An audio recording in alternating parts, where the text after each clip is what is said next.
14 अगस्त 2005 सुबह का वक्त था। हीलियोस फ्लाइट 522 साइप्रस के लार्नाका इंटरनेशनल एयरपोर्ट से ग्रीस के एथेंस इंटरनेशनल एयरपोर्ट जाने के लिए तैयार थी। सुबह के करीब 9:07 पर फ्लाइट ने उड़ान भरी। उस समय इसमें 115 पैसेंजर और 6 क्रू मेंबर सहित 121 लोग सवार थे और इसे उड़ा रहे थे 58 वर्षीय German contract based pilot Hans Jurgen Merten, जिन्हें कुल 16,900 फ्लाइट आवर्स का अनुभव था। वहीं इनके को पायलट के तौर पर मौजूद थे 51 वर्षीय पैम्पोस चार्लम्स, जिन्हें कुल 7,549 फ्लाइट आवर्स का अनुभव था। वहीं फ्लाइट अटेंडेंट के तौर पर एंड्रियास प्रोड्रोमो कमान संभाल रहे थे। उड़ान भरने के 5 मिनट बाद यानी 9:12 पर प्लेन 12,040 फीट की ऊंचाई पर पहुंच गया और इस ऊंचाई पर पहुंचने के बाद ही अचानक प्लेन में एक अलार्म बजने लगता है। जब इस अलार्म की जांच की गई तो पता चला कि ये take off configuration warning alarm था, जिसे देखने के बाद दोनों पायलट हैरान हो गए। और वो इसलिए क्योंकि take off configuration warning alarm तब बजता है जब प्लेन ग्राउंड पर होता है और उड़ान भरने के लिए तैयार नहीं होता। ऐसे में 12,000 फीट की ऊंचाई पर इस अलार्म के बजने का मतलब दोनों पायलट को समझ ही नहीं आ रहा था। स्थिति की गंभीरता को भांपते हुए उन्होंने एटीसी यानी एयर ट्रैफिक कंट्रोल से संपर्क साधना ही उचित समझा। फिर उन्होंने तुरंत ही एटीसी से संपर्क कर उन्हें बताया कि उनके विमान का take off configuration warning alarm बज रहा है। पायलट एटीसी को ये सब बता ही रहे थे कि इतनी ही देर में प्लेन के कॉकपिट में मौजूद कंट्रोल पैनल पर कई सारे अलार्म एक साथ बजने शुरू हो गए और इन अलार्म्स की आवाज के कारण पायलट्स की आवाज एटीसी तक पहुंचना भी बंद हो गई। साथ ही प्लेन का मास्टर क्वेश्चन अलार्म भी बजने लगा था, जिसका मतलब था कि प्लेन के कई सारे सिस्टम एक साथ ओवरहीट हो चुके हैं। दोनों ही पायलट्स की दिक्कतें अब बढ़ने लगी थी। उन्हें कुछ समझ नहीं आ रहा था कि अचानक ये सब क्या हो रहा है। इधर ये सब देखकर प्लेन में अफरा तफरी का माहौल बन गया। क्रू मेंबर लगातार यात्रियों को शांत कर रहे थे। सभी पैसेंजर्स को सांस लेने में काफी ज्यादा दिक्कत आ रही थी, इसलिए उनके ऑक्सीजन मास्क अपने आप ही नीचे आ गए। दरअसल जब प्लेन में ऑक्सीजन का लेवल कम होता है तो ऑक्सीजन मास्क अपने आप ही नीचे आ जाते हैं। इस दौरान प्लेन लगभग 18,000 फीट की ऊंचाई पर था। पायलट बार बार एटीसी से संपर्क कर उन्हें अपनी समस्या बताने का प्रयास कर रहे थे, लेकिन उनकी बात एटीसी तक पहुंच ही नहीं पा रही थी और कुछ ही देर में प्लेन का एटीसी से कनेक्शन भी पूरी तरह टूट गया। इसके बाद भी एटीसी ने बार बार फ्लाइट से संपर्क साधने की कोशिश की, लेकिन उन्हें कोई उत्तर नहीं मिला। प्लेन अब लगातार ऊपर की ओर बढ़ता जा रहा था। आमतौर पर इस रूट पर फ्लाइट को लगभग 1 घंटे और 45 मिनट का समय लगता है, यानी करीब 10:45 पर इस प्लेन को एथेंस एयरपोर्ट पर पहुंचना था। 9:23 पर प्लेन 34,000 फीट की ऊंचाई पर पहुंच चुका था। इसके बाद 9:37 पर यह विमान एथेंस के फ्लाइट इंफॉर्मेशन रीजन में पहुंच गया। 10:12 से 10:50 तक एथेंस एटीसी यानी एथेंस एयर ट्रैफिक कंट्रोल की टीम रेडियो कॉल्स के जरिए इस प्लेन से संपर्क साधने की कोशिश करती रही, लेकिन उन्हें कोई जवाब नहीं मिला। अब 10:45 हो चुके थे और इस समय प्लेन को एथेंस इंटरनेशनल एयरपोर्ट पर लैंड करना था, लेकिन प्लेन का अभी तक कुछ अता पता नहीं था। कुछ अनहोनी की आशंका के चलते ग्रीस अधिकारियों ने तुरंत ही अपने 2 सबसे बढ़िया F-16 फाइटर जेट को इस विमान को ढूंढने के लिए भेजा। कुछ ही देर में इन फाइटर जेट्स ने हीलियोस फ्लाइट 522 को ढूंढ लिया। इनमें से एक फाइटर जेट उड़ते उड़ते इस विमान के बहुत करीब आ गया था, ये देखने के लिए कि अंदर आखिर चल क्या रहा है। तो इस फाइटर जेट पायलट ने देखा कि प्लेन के अंदर को पायलट की सीट पर कोई बैठा हुआ है। वहीं मेन पायलट अपनी सीट पर सिर नीचे करके बेसुध हालत में पड़ा हुआ है। फिर ये फाइटर जेट पीछे गया और अब इसने पीछे वाली खिड़की से प्लेन के अंदर के हालात का जायजा लिया। लेकिन फाइटर जेट के पायलट के लिए हैरानी की बात तो ये थी कि अपने बराबर में 2 फाइटर जेट्स के उड़ने के बावजूद किसी भी पैसेंजर ने मुड़कर उनकी तरफ नहीं देखा। किसी भी पैसेंजर की तरफ से उन्हें कोई भी रिएक्शन नहीं मिला। तभी लगभग 11:49 पर फाइटर जेट्स के पायलट्स ने देखा कि एक शख्स प्लेन के कैबिन से होकर कॉकपिट की तरफ जा रहा है। कुछ ही सेकंड्स में ये शख्स प्लेन की पायलट सीट पर बैठा हुआ दिखाई दिया। कॉकपिट में बैठे इस शख्स को देखकर फाइटर जेट्स के पायलट ने इसे इशारा कर स्थिति के बारे में जानना चाहा। ये शख्स भी उन फाइटर जेट्स के पायलट्स को कुछ बताना चाह रहा था, लेकिन वो कुछ बोल ही नहीं पाया। तभी लगभग 1 मिनट बाद 11:50 पर प्लेन के लेफ्ट इंजन ने काम करना बंद कर दिया और प्लेन लेफ्ट साइड से झुककर तेजी से नीचे की ओर गिरने लगा। पायलट सीट पर बैठा उस शख्स इसे कंट्रोल करने की कोशिश तो कर रहा था, लेकिन वो इसे कंट्रोल कर ही नहीं पा रहा था। ठीक 12 बजे प्लेन के राइट इंजन ने भी काम करना बंद कर दिया। प्लेन का कंट्रोल अब पूरी तरह से खो चुका था। 12:04 पर प्लेन एथेंस से लगभग 40 किलोमीटर दूर ग्रामेटिको की पहाड़ियों में जाकर क्रैश हो गया और इसके क्रैश होने के साथ ही इसमें सवार क्रू मेंबर समेत सभी 121 लोगों की मौत हो गई। दोस्तों एक बार महसूस कीजिए उस पल को जब 121 यात्रियों से भरा ये प्लेन जब पहाड़ से टकराया होगा तो क्या गुजरी होगी उन फाइटर जेट्स के पायलट पर, जिन्होंने लोगों को अपनी आंखों के सामने जाते हुए देखा होगा और वो इनके लिए कुछ भी नहीं कर पाए होंगे।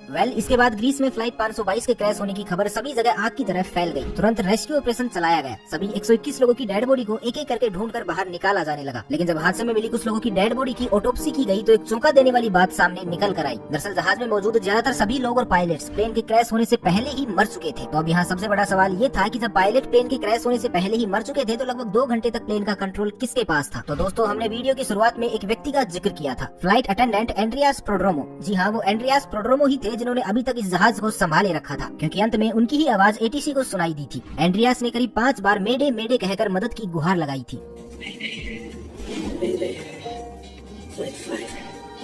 एंड्रियास के पास यूके कमर्शियल पायलट का लाइसेंस तो था, लेकिन उन्हें इतना एक्सपीरियंस नहीं था कि वो बोइंग 737 जैसे प्लेन को कंट्रोल कर सके। लेकिन बावजूद इसके वो इस विमान को घनी आबादी के क्षेत्र से दूर ले जाने में कामयाब रहे। जब एक्सपर्ट्स ने इस घटना के पीछे की वजह जानने के लिए जांच शुरू की तो उसमें सामने आया कि जब प्लेन लेफ्ट साइड में झुक गया था तो इसका कारण ये था कि प्लेन के लेफ्ट इंजन में फ्यूल खत्म हो गया था। लेकिन अभी भी इस हादसे की जड़ तक पहुंचा जाना बाकी था। तभी अचानक एक इन्वेस्टिगेटिव ऑफिसर की नजर कंट्रोल पैनल के एक बटन पर पड़ी और ये बटन था प्लेन के प्रेशर को सेट करने का। इस बटन को देखते ही उस ऑफिसर को पूरी कहानी समझ में आ गई। आपकी जानकारी के लिए बता दें कि प्रेशराइज बटन पूरे जहाज में एयर का प्रेशर कंट्रोल करता है। जनरली जहाज के बाहर लगे इंजन बाहर की हवा को थोड़ा थोड़ा करके अंदर भी भेजते रहते हैं ताकि विमान के अंदर बैठे लोगों को ऑक्सीजन मिल सके। आमतौर पर इस प्रेशराइज बटन को ऑटोमेटिक मोड पर ही रखा जाता है और अगर कभी इसे मैनुअल मोड पर किया भी जाए तो कैप्टन व को पायलट को इसका ध्यान रखना पड़ता है। अब हादसे की जड़ तक पहुंचने के लिए हम आपको घटना से एक दिन पहले ले चलते हैं जब बोइंग 737 का ये जहाज अपनी रूटीन सर्विस पर गया हुआ था। वहाँ इसको अच्छे से चेक करके इसकी सर्विस की गई और वहीं इसकी जांच करने वाले लोगों ने इसे मैनुअल मोड पर करके इसे पायलट को सौंप दिया था। विमान की उड़ान भरने से पहले पायलट और को पायलट दोनों का इस ओर ध्यान ही नहीं गया कि उनके प्लेन का मैनुअल मोड चालू ही रह गया है और इसके कारण जहाज में धीरे धीरे ऑक्सीजन की मात्रा घटने लगी थी, जिसके कारण विमान में बैठे सभी यात्रियों को बेचैनी होने लगी। और जब कॉकपिट में बैठे पायलट्स को ये अलार्म सुनाई दिए तो उन्होंने इसके पीछे का कारण जानना शुरू किया। लेकिन एक बार के लिए भी उनका ध्यान इस ओर गया ही नहीं कि प्लेन का प्रेशराइज बटन ऑन ही रह गया है। इस वजह से कॉकपिट में भी ऑक्सीजन का लेवल घट गया था, जिसके कारण दोनों पायलट बेहोशी की हालत में जाने लगे थे। विमान के अंदर ऑक्सीजन मास्क तो सभी यात्रियों को मिल चुका था, लेकिन कॉकपिट में ऑक्सीजन मास्क अपने आप नीचे नहीं गिरते, जिस कारण से दोनों पायलट बेहोश हो गए। साथ ही प्लेन में मौजूद यात्री और क्रू मेंबर भी अब एक एक करके बेहोश होने लगे थे, क्योंकि इनके पैसेंजर सीट के ऊपर लगा ऑक्सीजन मास्क केवल 12 मिनट तक की ही ऑक्सीजन दे सकता था और ऑक्सीजन न मिल पाने के कारण सभी लोग धीरे धीरे दम तोड़ रहे थे। प्लेन अब ऑटो पायलट मोड पर ही एथेंस की तरफ बढ़ता जा रहा था। एक समय ऐसा आया जब प्लेन में मौजूद सभी सदस्यों ने दम तोड़ दिया, केवल एक जने को छोड़कर, और ये थे फ्लाइट अटेंडेंट एंड्रियास प्रोड्रोमो। अब आप भी यही सोच रहे होंगे कि आखिर एंड्रियास इतने लंबे समय तक कैसे जीवित रहे। तो आपको बता दें कि एंड्रियास एक स्कूबा डाइवर थे और क्योंकि स्कूबा डाइवर अपनी सांसों को लंबे समय तक रोक पाने में सक्षम होते हैं, इसलिए वो अब तक जिंदा रहे। लेकिन ऑक्सीजन प्रॉपर न मिलने के कारण अब उनकी भी हालत खराब हो चुकी थी। लेकिन जैसे तैसे करके वो कॉकपिट तक पहुंचे और प्लेन को कंट्रोल करने की कोशिश करने लगे। लेकिन एथेंस तक पहुंचते पहुंचते ये प्लेन यात्रियों की जगह उनकी लाशों से भर चुका था। एंड्रियास अंत तक प्लेन को कंट्रोल करने की कोशिशों में लगे रहे, लेकिन दुर्भाग्यवश वो इसमें सफल नहीं हो सके और अंततः प्लेन पहाड़ियों में जा टकराया और इसमें सवार सभी 121 लोगों की दुखद मौत हो गई। इस घटना के लगभग 15 महीनों बाद ग्रीस के अधिकारियों ने इस घटना की रिपोर्ट पेश की, जिसमें बताया गया कि इस पूरी घटना के लिए सिर्फ और सिर्फ एक बटन जिम्मेदार था, प्लेन का प्रेशराइज बटन, क्योंकि ये बटन उस वक्त मैनुअल मोड पर था। लेकिन भले ही अधिकारियों को ये नहीं लगता हो, पर हमारी नजर में असल दोषी उस सर्विस सेंटर के एम्प्लॉय थे जहाँ प्लेन रूटीन सर्विस के लिए गया था, क्योंकि उन्होंने इस प्रेशराइज बटन को ऑटो से मैनुअल मोड पर कर दिया था। लेकिन इस बात की खबर किसी को भी नहीं दी थी। ऐसे में या तो उन्हें इसे वापस ऑटो मोड में डालना चाहिए था या पायलट को इस बात से अवगत करवाना चाहिए था, लेकिन उन्होंने ऐसा कुछ नहीं किया। शायद अगर वो इतनी बड़ी लापरवाही नहीं करते तो उस दिन 121 लोगों को अपनी जान नहीं गंवानी पड़ती। तो आपकी इस बारे में क्या राय है, हमें कमेंट करके जरूर बताइए।